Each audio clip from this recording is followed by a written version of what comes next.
because we run our business and we look at our bank account, and our bank account has no money and our team is not doing what they're doing. But in order to change that, we have to make the conscious decision now to change ourselves. And therein lies the hard part. So you can take that into any area of life. Yeah. But therein lies the hard part, because, when I sit with business owners and they go, yes, I know that. I'm like, okay, you know about that, or you actually know that. So Sorry, what's the difference there? well, knowing it is the application of doing something about it.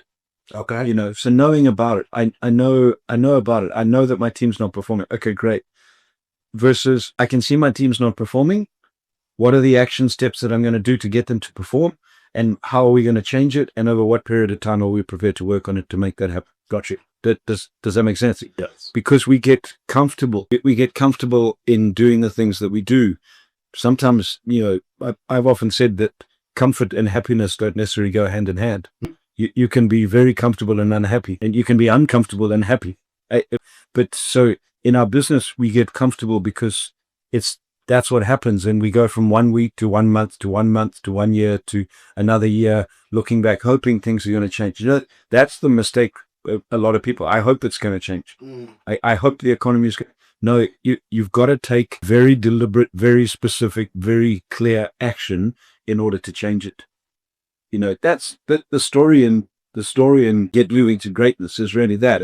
It's the story of two entrepreneurs who find themselves stuck, who find themselves in a position that they knew their team was not performing and they weren't creating the results they wanted to create, but they didn't really know how to get out of it. They knew they were in that situation, but they didn't really know how to get out of it. They had some ideas how to get out of it, and it was easier unconsciously, subconsciously, to stay where they were at versus actually making a conscious decision of what are we going to do to get out of this?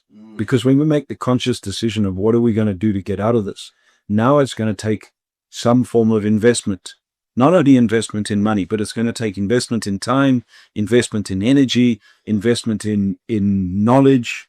We're going to have to start investing in moving into a different direction.